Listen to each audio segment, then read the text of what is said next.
semestrier de 32 semaines. 6, j'ai besoin de respirateur. Salle 2, tout est prêt. Vous êtes prêts, papa? Oui. Ça va aller, il y a des infirmières avec elle, on va bien prendre soin d'elle. OK. Je pense que je voulais faire une différence au niveau de la vie des gens. Il y en a vraiment pour tous les goûts. Je me suis rendu compte de la possibilité qu'on avait d'aider les gens tous les jours. Être près d'eux puis avoir le temps à leur consacrer. Les soins intensifs, c'était beaucoup d'adrénaline, alors ça aussi, ça m'attirait beaucoup. C'est quelque chose que j'avais en moi depuis que j'étais toute petite. Quand il y avait quelqu'un de malade dans ma famille, j'allais leur porter une petite clochette pour qu'ils m'appellent en cas de besoin. Un des plus grands défis est de pouvoir gérer l'inattendu au quotidien. Monsieur Boyer. Monsieur Boyer, est-ce que vous m'entendez?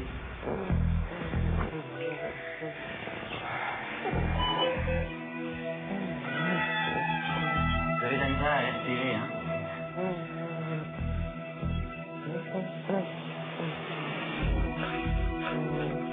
On va vous donner de l'oxygène, monsieur Boyer.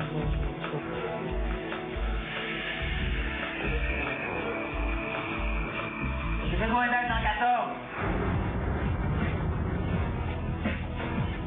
C'est certain que la perception qu'on a de la profession infirmière de seulement changer des lits, donner des pilules, des médicaments, c'est le cliché classique. Les patients qui ont été hospitalisés, les parents de patients qui ont été hospitalisés ont vu ce que les infirmières font, mais souvent la population en général ne le voit pas. Il y a beaucoup de découvertes médicales, tout ça, fait que les infirmières font partie de ça et prennent de plus en plus de place. Beaucoup d'infirmiers et d'infirmières de nos jours sont impliqués dans le fait de concevoir la façon de donner les soins. On demande d'être les yeux des problèmes, d'être capable de les prévenir. Il faut qu'ils puissent non pas le traiter, mais en prendre charge rapidement. Aux soins intensifs, on est toujours sur le qui-vive.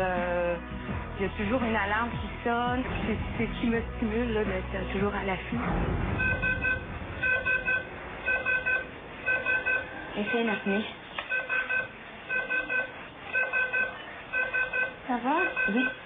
Donne-moi de l'oxygène à 50%. On va l'aider à respirer un petit peu.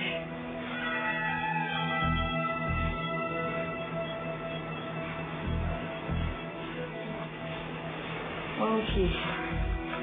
C'est beau. Elle recommence à respirer. À l'urgence, le travail est plus épuisant. On est toujours sur un rythme accéléré, on est toujours en train de courir, on marche pas à l'urgence. Là, devient les soins intensifs, là, c'est plus c'est personnalisé, c'est un focus. C'est vraiment ton patient, puis tu connais de A à Z qu'est-ce qui se passe avec ton patient. C'est souvent grâce à l'infirmière au chevet du patient que nous, comme médecins, quand on passe, on a le fin mot de l'histoire. On a vraiment tous les détails nécessaires à poser un geste intelligent. C'est nécessaire d'avoir un sens humain, d'avoir de la compassion, de l'empathie. Il faut aimer les gens, il faut les prendre tels qu'ils sont, sans les juger. Des fois, on n'a pas de pouvoir sur beaucoup de choses, mais une présence, un geste, une parole, un soin, ça peut ramener le sourire, ça peut aider à soulager une douleur. Souvent, ils arrivent très, très anxieux. Ils ont vraiment besoin d'être écoutés, d'être rassurés, de leur dire, ben, oui, c'est grave, mais la situation est à peu près stabilisée ou, enfin, leur donner leur vie. En ayant toujours une touche de positivisme. Madame Boyer, Qu'est-ce qui est arrivé? votre mari a eu une complication post-opératoire. Il a fallu l'amener aux soins intensifs. Qu'est-ce que ça veut dire? Son état est stable, mais il a fait une embolie pulmonaire massive. Son cœur n'avait pas suffisamment d'oxygène pour bien fonctionner, vous comprenez? Comment est-ce qu'il va maintenant? Son état est stable. Il va quand même falloir le garder sous observation aux soins intensifs pendant quelques temps. Venez avec nous, je vais vous montrer où il est. Toucher les gens, leur prendre la main, un petit massage de main, quelque chose qui n'est pas très invasif, mais en même temps qui dit à la personne je suis là pour m'occuper de vous, puis je vais essayer de le faire du mieux que je peux. Puis, à domicile, c'est beaucoup plus la complicité avec les gens. Il y a des liens très, très, très forts de confiance. Ils attendent souvent notre visite, justement. Il faut des fois aller au-devant de personnes qui ne viendront pas nous voir, mais qu'on sent qu'il y a quelque chose, on sent qu'il y a un problème. Même si on court, même si tout autour de nous est agité, on doit s'arrêter et prendre le temps. Prendre le temps de lui faire comprendre qu'on est là pour lui et qu'il n'est pas seul dans le moment qu'il vit. Tout est rentré dans l'ordre. C'est seulement une petite apnée. Ses poumons sont formés, mais ça arrive qu'elle oublie de respirer. C'est pour ça que des fois, il faut la stimuler. Mais parlez-lui, ça va la rassurer. Elle est tellement petite. Oui.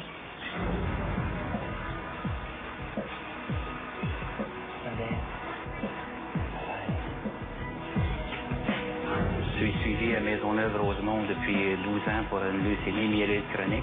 À l'âge de 12 ans, j'ai été malade et j'ai été 3 mois hospitalisée. Il y a des moments qui sont plus difficiles. À ce moment-là, les infirmières vont essayer de trouver les mots ou les gestes aussi. Là. C'est pas nécessairement juste les mots. Ça m'a aidé à passer au travers. Elles font le pont entre le médecin spécialiste et nous. On est souvent déroutés par tout ce qui se passe. On connaît pas le milieu. Ils ont été là pour ma survie. C'est des personnes extraordinaires qui m'ont vraiment influencé dans mon choix là, de devenir infirmière. Je suis allée en Arabie Saoudite pendant 3 ans.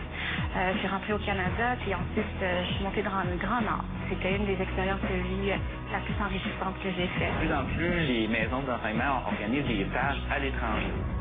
Il y a la possibilité de travailler avec des organismes comme Médecins sans frontières. Donc ça, c'est du travail de brousse. Des gens malades, il y en a partout sur la planète et puis c'est un emploi qui est garanti à vie et puis avec la diversité qu'il y a. Toutes sortes de clientèle, donc du bébé naissant jusqu'à la personne âgée. Toutes sortes de milieux. Centre-ville, hôpital super spécialisé à dispensaire dans le Grand Nord. Ce qui est intéressant, c'est vraiment la variété des choses qu'on peut faire puis l'intensité des choses qu'on fait aussi. C'est pas une carrière qui me tient en étau. C'est quelque chose d'ouvert. Il n'y a pas de routine. Je peux travailler pendant 50 ans puis faire quelque chose de différent à chaque année. C'est vraiment impressionnant. C'est le jour du départ? Eh oui. On voulait vous remercier pour tout ce que vous avez fait. Si vous n'étiez pas intervenu aussi rapidement, le jour de mon embolie. C'est ma profession, vous savez.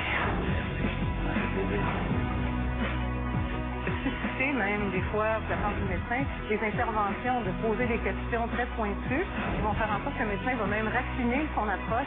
Donc, l'infirmière devient une instigatrice pour le patient d'un meilleur soin. C'est un monsieur qui est arrivé au triage. C'est ce qui me sautait pas si pire, puis je l'ai triagé à la salle d'ambulance.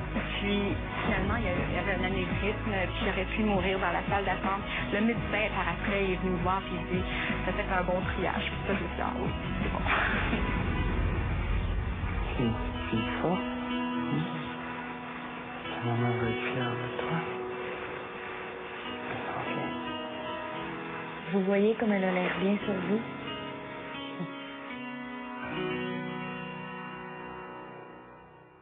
Je pense que le plus valorisant, c'est de voir un enfant me dire qu'il va bien. Juste voir le sourire. Oui, j'aime ma profession, puis je suis convaincu que j'ai fait un bon choix. Quand on aime ce qu'on fait, on n'a pas l'impression qu'on travaille.